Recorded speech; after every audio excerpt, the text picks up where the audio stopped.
시간 우리에게 주시는 하나님의 말씀 요한복음 18장 1절로 11절의 말씀을 봉독해 드리겠습니다. 예수께서 이 말씀을 하시고 제자들과 함께 기드론 시내 건너편으로 나가시니 그곳에 동산이 있는데 제자들과 함께 들어가시니라. 그곳은 가끔 예수께서 제자들과 모이시는 곳이므로 예수를 파는 유다도 그곳을 알더라. 유다가 군대와 대제사장들과 바리새인들에게서 얻은 아랫사람들을 데리고 등과 횃불과 무기를 가지고 그리로 오는지라. 예수께서 그 당할 일을 다 아시고 나아가 이르시되 너희가 누구를 찾느냐 대답하되 나사렛 예수라 하거늘 이르시되 내가 그니라 하시니라. 그를 파는 유다도 그들과 함께 섰더라. 예수께서 그들에게 내가 그니라 하실 때에 그들이 물러가서 땅에 엎드러지는지라. 이에 다시 누구를 찾느냐고 물으신데 그들이 말하되 나사렛 예수라 하거늘 예수께서 대답하시되 너희에게 내가 그니라 하였으니 나를 찾거든 이 사람들이 가는 것을 용납하라 하시니 이는 아버지께서 내게 주신 자 중에서 하나도 잃지 아니하였사옵나이다 하신 말씀을 응하게 하려 함이로라. 이에 시몬 베드로가 칼을 가졌는데 그것을 빼어 대제사장의 종을 쳐서 오른편 귀를 베어버리니 그 종의 이름은 말고라. 예수께서 베드로더러 이르시되 칼을 칼집에 꽂으라. 아버지께서 주신 잔을 내가 마시지 아니하겠느냐 하시니라. 아멘. 복된 주님의 날 함께 예배드림이 기쁨입니다. 한 주간도 평안하셨죠? 네. 주님의 은혜 안에서 복된 날 더욱더 평안하시고 안식도 누리시면서 또 주님 안에서 늘 행복한 주님과 동행하는 복된 예배자들 되시길 주님의 이름으로 축원합니다. 오늘 본문이 시작되는 요한복음 18장부터는 로마 병사들에게 잡히시고 십자가의 순환의 길을, 그 고난의 길을 걸어가신 예수님의 이야기가 이제 우리가 잘 알고 있는 내용이지만 전개가 돼요. 그런데 이 십자가의 순환, 예수님이 올라가신 그 골고다 십자가의 언덕길을 생각하면 늘 언제나 생각하는 게 있어요. 그 성경 말씀을 우리가 다 잘 알시고 복음서도 많이 읽으셔보고 했으니까 이 말씀을 좀 이렇게 믹스해서 섞어서 머릿속에 이렇게 생각해놓은 어떠한 본인들의 생각이 있어서 그 생각 때문에 정작 이 요한복음이 우리에게 주고자 하는 그 강렬한 정말 핵심적인 메시지를 조금 깊이 있게 보기보단 좀 이렇게 스쳐 지나가듯이 넘겨가는 경우들이 종종 있을 수가 있거든요. 오늘은 거기에 좀 포인트를 두려고 해요. 한번 저를 보세요. 만약에 우리가 살아가는데 어떤 지금 우리 동해시에서 강원도 그 체육 생활체육대인가요? 그 도민체전인가요?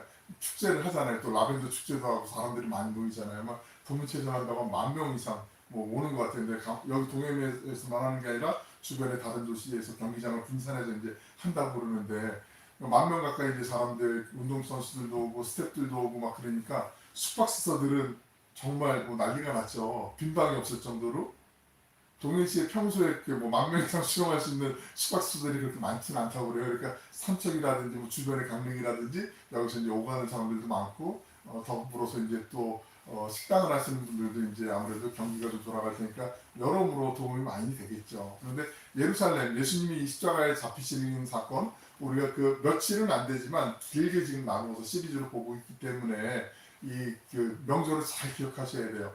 예수님이 지금 잡히시는 이 무렵이 6월절이라고 했어요. 6월절. 6월절은 출애굽기에 보시면 출애굽, 이집트를 탈출하기 전날 밤에 하나님께서 모세에게 명하신 대로 예루살렘 이스라엘 사람들이 문의 좌우 임방과 문 설주에 어린 양을 잡아서 피를 바르고 그리고 그 피 무교병 발효되지 않은 떡을 먹고 쓴나물을 먹으면서 탈출을 준비하는 그걸 기념하면서 하나님께서 우리를 구원해 주셨다라는 그 구원의 감격과 기쁨을 지금까지 잊지 않고 늘 언제나 자손들에게 외워서 들리게 하고 기억할 수 있게 하기 위해서 지키는 절기가 바로 6월절 절기거든요. 그러니까 바꿔 말씀드리면 이스라엘 백성들에게는 초막절도 물론 그렇지만 그 자기들에게 있어서는 어쩌면 독립을 기념하는 해방을 기념하는 그런 절기, 상징적인 절기란 말이에요. 6월절은 가능하면 이스라엘 성인 남자들은 1년에 2번 이상은 꼭 그 예루살렘에 와서 절기를 지켜야 했거든. 모든 절기를 다 지키면 좋은데 최소한 지켜야 되는 절기들이 있는데 그 중에 대표적인 게 바로 이 6월절 절기예요. 그런데 예루살렘 도성 안에 그때 살고 있던 사람이 한 3만 명 정도 된다고 그래요. 문헌에 따르면. 그런데 한 30만 명 정도가 모였다고 그래요. 이때 당시에. 3만 명이 사는 동네에 30만 명이 모였어요. 여기 동해시도 지금 한 8만 명 정도 사는 데서 1만 명 정도가 외부에서 이제 와가지고 선수들이 오고 막 그러니까 숙박시설이 막 동이 나고 막 주변으로 분산되고 그러는데 여기 만약에 거기 한 10배 정도 되는 80만 명이 모인다고 생각을 해보세요. 그럼 어떻게 하겠어요? 뭐 산에다 뭐 길거리에다가 체육관 뭐 이런 뭐 바닥에다가 공터에다가 텐트 치고 뭐 야영하고 난리도 아니겠죠. 이 말씀을 왜 드리냐면 지금 우리가 생각할 때 예수님이 로마 군병들에게 잡혀가시는 장면을 이제 볼 거거든요. 그런데 이게 우리는 딱 생각할 때 로마의 가룟 유다 저 못된 녀석 예수님을 배반하는 나쁜 녀석 그러면서 가룟 유다가 앞장서고 로마의 군병들과 또 대제사장들과 바리새인들이 그 자기들이 보낸 사람 이 보낸 사람이 그 성전을 지키는 군병들이거든요. 이 사람들하고 같이 와가지고 무리가 와서 횃불 들고 칼 들고 와가지고 예수님 협박해서 포박해가지고 끌고 가는구나 이렇게 생각할 때가 있는데 공간복음에는 예수님께서 이 겟세마네에서 괴로워하시고 인간적인 면모를 많이 드러내셨다라면 요한복음에서는 절대로 그게 아니고 예수님이 주도적으로 내가 이미 잡히려고 여기 와 있어 나 여기 있어 날 잡아가 이런 느낌으로 완전히 대조되는 마태, 마가, 누가복음에서의 예수님의 겟세마네 동산의 그 이야기와 지금 요한복음에서 소개하는 이야기와는 완전히 그 결이 좀 다른 그런 느낌이라는 거. 요걸 잘 기억하시고 말씀을 보시면 아 요한이 주고자 하는 그 메시지가 뭔지를 우리가 붙잡는데 훨씬 유익하겠죠. 그래서 서론이 조금 길어졌는데 공간복음에서는 지금 예수님이 아바 아버지여 할 수만 있거든 이 잔을 내게서 옮겨주시옵소서 하지만 나의 원대로 하지 마옵시고 아버지 원대로 되기를 원하나이다. 이 처절한 정말 인간적인 기도를 하시는데 예수님은 그렇지 않단 말이에요. 요한복음에서는 그러면서 제자들에게 오히려 내가 지금 이 잔을 마셔야 되지 않겠느냐라고 단호하게 말씀하시고 마치 공간복음에서는 그렇진 않지만 인간적인 면이 좀 많이 부각이 됐다면 이 요한복음에서는 오히려 주도하는 모습이 더 나온다는 것. 본문 1절 말씀 우리 같이 한번 읽어보겠습니다. 시작. 예수께서 이 말씀을 하시고 제자들과 함께 기드론 시내 건너편으로 나가시니 그곳에 동산이 있는데 제자들과 함께 들어가시니라. 그곳에 동산이 있는데 이 동산이 겟세마네 동산이거든요. 근데 요한이 일부러 의도적으로 겟세마네 하면은 그 슬픔과 아픔의 골짜기라는 걸 우리가 알고 있기 때문에 의도적으로 이렇게 썼다라고 얘기하는 신학자들도 있는데 저도 이 의견에 상당히 동의를 해요. 타당하다라고 봐요. 이게 지금 지형적으로 어떤 구조냐면 예루살렘이 있고요. 한 장만 넘겨볼까요? 그리고 기드론 이 시내를 건너서 겟세마네 감람산이 있는 그 골짜기로 올라가는데 이게 그 높이 편차가 60m 정도가 내려와요. 기드론 시내 그러면 우리는 시내니까 물이 흘러가는 강 이런 걸 생각할 수 있는데 기드론 시내는 우기 때가 겨울이 우기거든요. 중동 지역이 팔레스타인 지역. 그러니까 지금 이 6월절에 있는 절기는 우리 태양력으로 따지면 3월, 4월이에요. 3, 4월 때예요. 그러니까 바짝 말라 있어요. 말라 있는 시내는 건너기가 별로 뭐 부담스럽진 않죠. 뭐 자갈 같은 게 있어 돌이 있어서 좀 피해 다니면 되지. 이게 뭐 다니기가 뭐 물이 있어갖고 막 발을 걷고 막 이렇게 첨벙첨벙하고 뭐 이러진 않는단 말이에요. 그냥 건너서 갈 수 있는 거라라는 거. 그리고 예수님이 종종 자주 이곳에 겟세마네에 가서 제자들과 함께 기도하고 제자들과 함께 모임을 가졌다라는 걸 알고 있기 때문에 가룟 유다도 예수님이 분명히 저곳으로 갈 거야라고 생각하고 최후의 만찬 때 가룟 유다가 먼저 일어나잖아요. 그러고 난 다음에 예수님의 고별사가 이제 진행이 되고 지난 시간 우리가 보았던 예수님이 그 제자들 1세대 제자들을 통해서 전도가 될 우리를 포함한 또 미래의 세대를 포함한 모든 예수님을 믿는 사람들을 향한 그 중보 기도를 하시는 장면 기도가 이 앞에 17장에는 예수님의 기도 그리고 제자들 12제자들을 위한 기도 그리고 그 제자들을 통해서 믿게 되는 사람들의 기도 이 세 편이 있다고 말씀드렸잖아요. 그리고 난 다음에 가룟 유다가 이제 은30에 예수님을 팔기로 마음을 먹고 사단이 그 마음을 꿰어서 이 예수님이 계신 감람산 겟세마네로 가는데 한 60m 정도 내려오는 기드론 시내를 지나서 저 겟세마네라고 하는 곳으로 가는데 겟세마네는 원래 아람어로 가트세마네라는 아람어가 있는데 그거를 헬라어로 음자를 이제 사용해서 빼와서 가트세마네를 그냥 겟세마네라고 부르는데 겟세마네가 기름자는 틀 기름틀 아시죠? 기름틀. 참기름 짜고 들기름 짜고 뭐 기름 짜는 틀. 여기는 감남산이거든요. 감남이 뭐죠? 올리브잖아요. 올리브를 한자로 감남이라고 하거든요. 올리브산에서 기름 짜려면 무슨 기름 짜겠어요? 올리브 기름 짜겠죠. 겟세마네는 기름틀, 올리브 기름을 짜는 그 틀이라는 이름 문자적으로는. 그런데 거기서 예수님이 땀방울이 핏방울이 되도록 막 떨어지는 것은 그렇게 막 뚝뚝뚝뚝, 마치 그게 어쩌면 약간의 성경의 해악처럼 느껴지기도 하는데, 그렇게 기름을 짜는 틀이 있는 감람 겟세마네에서 예수님께서 정말 기름을 짤 때 기름이 딱 뚝뚝뚝 떨어지는 것처럼 땀방울을 흘리시고 눈물을 흘리시면서 우리들을 위해서 기도하신 그 바로 장소가 바로 이 겟세마네 동산이라는 거, 이걸 우리가 잘 기억하시고 말씀을 보시면 좋을 것 같아요. 예수님께서 18절에 보시면은 이를 내게서 빼앗는 자가 있는 것이 아니라 내가 스스로 버리노라. 그 공간복음에서는 마치 이게 좀 지나갔으면 하는 인간적인 모습이 좀 뭐 부각되었다면, 예수님이 아니라 내가 스스로 버린다라는 건, 이 버린다라는 게 우리를 위해서, 예수님 믿는 우리를 위해서 하나님의 섭리대로 내가 그 사명, 보낸 분의 그 명령을 따라서 내가 담대하게 이 믿음을 지킬 거다라는 그런 고백을 하시는 장면이죠. 본문 2절 3절에 있는 말씀도 우리 같이 한번 읽어보실까요? 시작. 그곳은 가끔 예수께서 제자들과 모이시는 곳이므로 예수를 파는 유다도 그것을 알더라. 유다가 군대와 대제사장들과 바리새인들에게서 얻은 아랫사람들을 데리고 등과 횃불과 무기를 가지고 그리로 오는지라. 지금 아까 어제에 설명을 드렸던 것처럼 그 사람들, 아랫사람들은 성전을 지키는 군병이라고 보시면 돼요. 그러니까 유다가 군대와 대제사장들과 바리새인들이 얻은 아랫사람들, 앞에 군대는 로마의 군병들을 얘기하는 것이고, 그러니까 마치 우리가 생각할 때 지금 유다가 마치 군대를 호령할 수 있는 어떤 지위를 얻은 것처럼, 권한을 얻은 것처럼 말씀을 읽다 보면 그렇게 착각할 수 있는데 그건 아니고요. 이 유다가 지금 어떤 역할을 하냐면, 우리 차 모르는 길을 갈 때 내비게이션을 키잖아요. 그리고 주소나 어떤 목적지를 입력을 하면 길을 안내하는 것처럼 30만 명 정도가 예루살렘에 모였다고 그랬어요. 그리고 예루살렘이 그렇게 모이면, 지금 보시면 율법으로 한번 이 배경을 설명을 해드릴게요. 가운데 있는 핵심 동그라미가 예루살렘 정벽, 물론 동그랗게는 아니고 약간 삐뚤빼뚤하긴 하지만 그냥 예루살렘 정벽이 저렇게 동그랗다고 치면 저 안에 3만 명이 모여 있어요. 근데 율법에 보면 그 6월절 어린 양을 잡거나 그 제사를 지냈을 때 그 양은 예루살렘 정 안에서 먹어야 했어요. 그리고 그 예루살렘 정 안에서 율법 제사를 지킨 사람들은 성 안에서 자야 됐어요. 그게 율법이에요. 그렇지 않으면 율법을 지키는 게 아니라 어기는 게 돼요. 기껏 율법을 지키러 예루살렘에 왔는데 율법을 지키지 못하면 의미가 없잖아요. 그죠? 그러니까 유대 랍비들이, 종교 지도자들이 좀 꾀를 냈어요. 그래서 이때 6월절이나 이런 축제일, 절기 때만큼은 예루살렘의 범위를 좀 확장을 시켰어요. 허용을 해준 거예요. 그러니까 마치 그 서울이 있고 주변에 그 위성 도시들이 있잖아요. 광역, 메트로폴리탄이라고 하는 뭐 광역 도시들이 있잖아요. 뭐 과천도 있고, 뭐 주변에 경기도가 이제 주변에 감싸고 있잖아요. 서울의 주변에. 그러니까 요 축제 때는 사람들을 다 수용할 수가 없으니 그 건너편에 기드론 시내를 비롯해서 백박에라든지 아니면 감남산이라든지 이런 데까지 다 허용을 해준 거예요. 그러니까 그 30만 명이나 되는 사람들이 뭐 그때 당시에 뭐 좋은 뭐 텐트가 있겠어요, 뭐가 있겠어요. 그냥 거의 뭐 옷이 그 겉옷이나 속옷이나 같은, 겉옷은 담요 역할도 하는 그런 옷이거든요.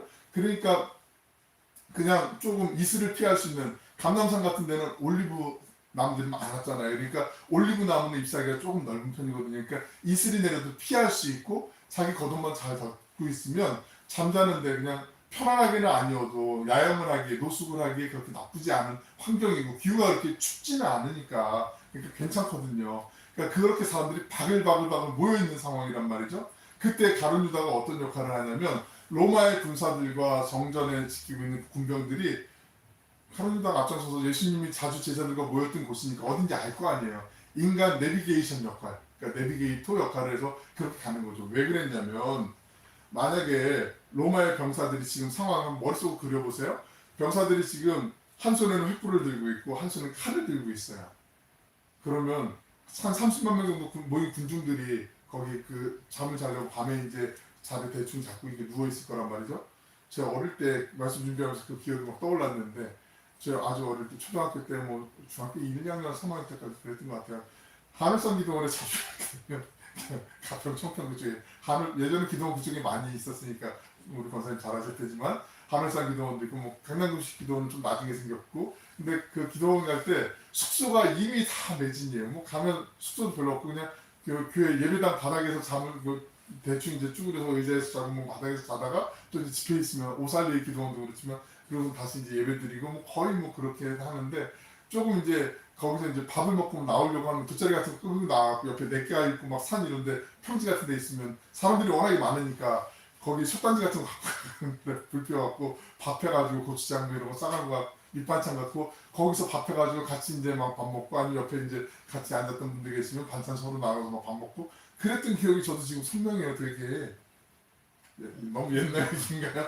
한 40여 년, 너무 50년까지는 안 됐지만 하여튼 그런 기억이 있는데, 지금 생각을 해보면 그런 상황에서 사람들이 막 있는데 그 사람들 막 삐짓고 가야 되잖아요. 그럼 로마의 병사들이 횃불 들고 있고 칼 들고 있고 막 무기가 있는데 무장에 있는 병사들이 있는데, 만약에 지나가다가 잠자고 있는 사람 막 안 보이고 막 있는데 막 사람 다리라도 밟고 막 여기서 막 으악 하고 비명 소리가 나는데 막 이 사람들이 막 겁먹고 로마의 병사들이 우리를 잡으려고 왔다, 우리를 지금 죽이려고 왔다, 뭐 이런 헛소문이 막 돌 수도 있잖아요. 군중들이 모이면 이게 막 어떤 상황들이든 침소붕대가 되잖아요. 그리고 막 군중 심리가 막 생기다 보니까 나중에 우리가 보겠지만 예수님을 십자가에 못 박아라 못 박아라 막 사람들이 막 그 막 성난 민심이 막 들끓게 되거든요. 뭐 이건 좀 다른 얘기지만 전수적인 얘기 제가 안 하니까 뭐 그냥 그런 런리 하시지만, 지금 막 선거 투표에 대해서 부정선거라고 막 외치는 사람들 모여가지고 지금 막 그 정난 광기에 막 지금 막 거기 앞에서 자기들은 물론 의로운 마음을 갖고 온 사람도 있고 그렇지만 그 옥석은 좀 가릴 필요가 있겠지만, 물론 갱신이 돼야 되긴 하겠지만, 지금 상황이 6월절 상황이 이스라엘에게 해방이라는 어떤 마음 바닥에 기저에 그 정서가 깔려 있는 상황에서 로마의 병사들이 잘못해서 밀란이 일어날까봐 크게 지금 예민하게 노심초사하고 있는 그런 상황에서 가룟 유다가 지금 점점 예수님이 계신 그곳으로 가고 있다라는 거, 그것을 우리가 잘 기억해야 돼요.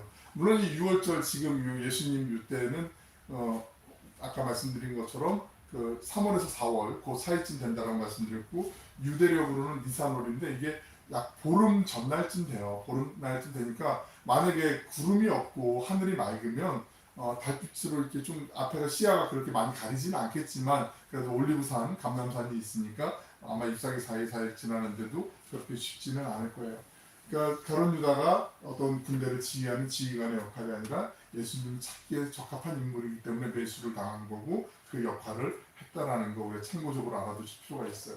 본문 4절로 6절 말씀 제가 읽어드릴 테니까 눈으로 한번 따라가 보세요. 예수께서 그 당할 일을 다 아시고 나아가 이르시되 너희가 누구를 찾느냐 대답하되 나사렛 예수라 하거늘 이르시되 내가 그니라 하시니라. 그를 파는 유다도 그들과 함께 섰더라. 예수께서 그들에게 내가 그니라 하실 때에 그들이 물러가서 땅에 엎드려지는지라. 이 말씀 보시면서 조금 이상하지 않으세요? 지금 로마의 병사들과 이 성전 병사들이 무장한 상태거든요. 예수님이 지금 아무 무장도 안 하신 상태예요. 그냥 말씀만 갖고 너희가 누구를 찾느냐 오히려 물어보세요. 내가 지금 여기 있으니까 너희 나 잡으러 온 거 내가 알고 있으니까 날 잡아야 돼. 누굴 찾니? 근데 나사렛 예수를 우리가 찾고 있어요. 그랬더니 내가 그니라 그랬는데 이 사람들이 뒤로 자빠지고 있어요. 땅에 엎드려서 넘어진단 말이에요.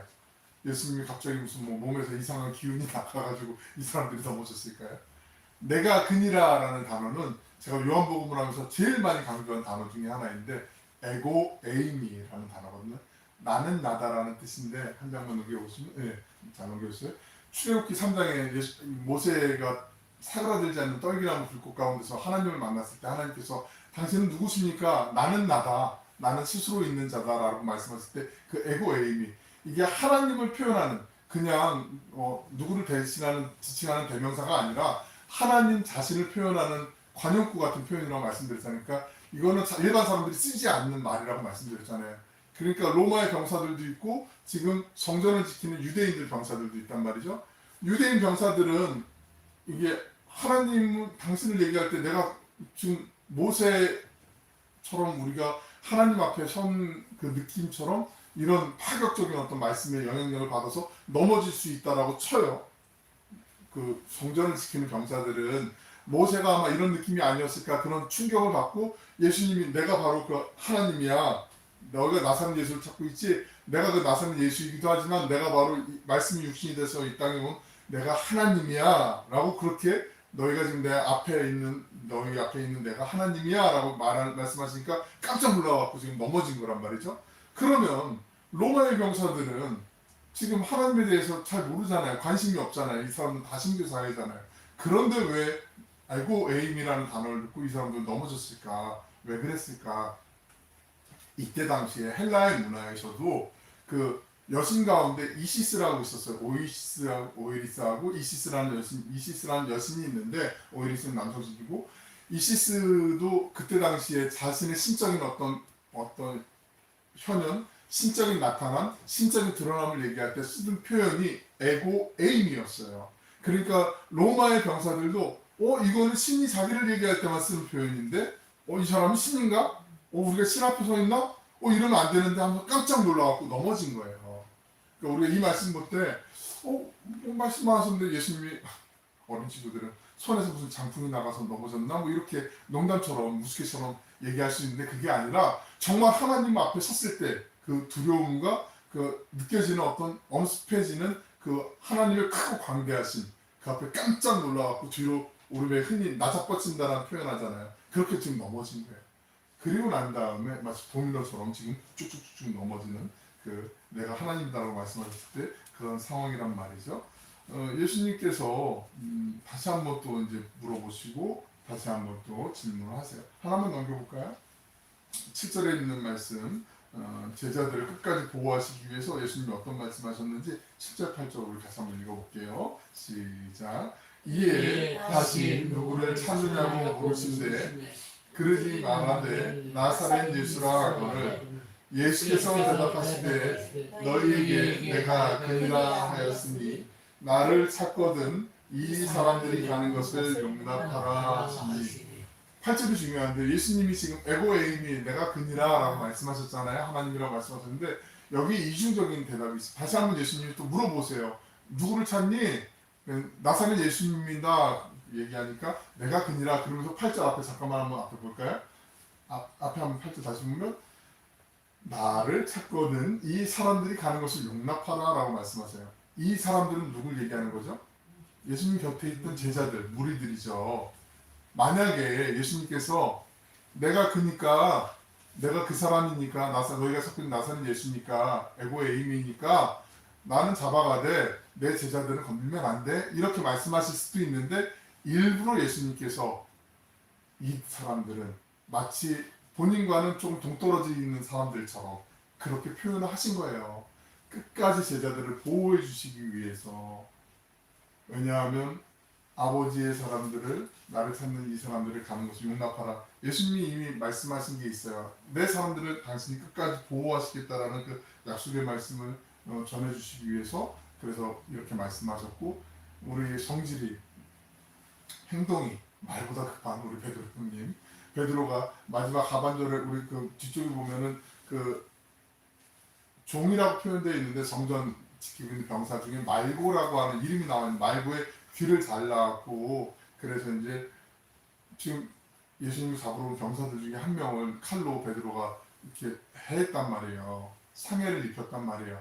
귓볼을 잘랐다고 보는 게 더 정확한데 단어를 보면 거기까지 설명을 안 하겠지만 근데 이게 뒤에서 오른쪽 귓볼을 잘랐을 때 쓰는 단어를 쓰거든요. 오른쪽 귓볼을 마주보는 사람이 자르려면 이 사람이 왼손잡이거나 아니면 손을 이렇게 해서 잡아야 되거나 또 한 가지는 어떻게 해서 잘라야 되냐면 뒤에서 몰래 가서 뒤에서 자를 때 그때 쓸 수 있으니까 거의 맨 마지막 후자 세 번째 경우 비겁하게 이렇게 잘랐다라고 보는 견해들인데 그거는 좀 시간이 오늘 많이 지쳐야 될 것 같아서 설명을 안 드리겠지만 여하튼 베드로가 이런 행동을 보였음에도 그 사람들을 잡지 않고 예수님만 끌고 갔단 말이죠. 철저하게 예수님이 당신의 제자들을 보호하시기 위해서 사람들을 보호하시기 위해서 지금 말씀을 이루시기 위해서 이렇게 예수님이 본인의 제자라고 표현하지 않고 이 사람들은 그냥 가게 내버려 둬라 이렇게 얘기하신 거죠. 하나만 더 넘겨볼게요. 그 지금 8장 18장 9절에 보시면 아버지께서 내게 주신 자 중에서 하나도 잃지 아니하여 싸움나이다 하신 말씀을 응하게 하려 함이로라.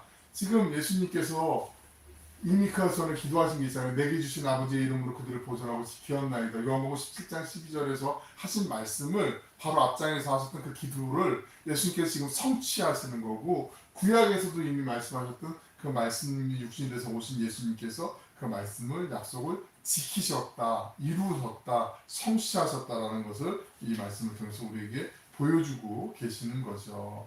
제자들은 아직 박해나 순교를 당할 만큼 믿음이 성숙하지가 않았어요. 왜냐하면 성령님이 그 안에 찾아오지 않았기 때문에.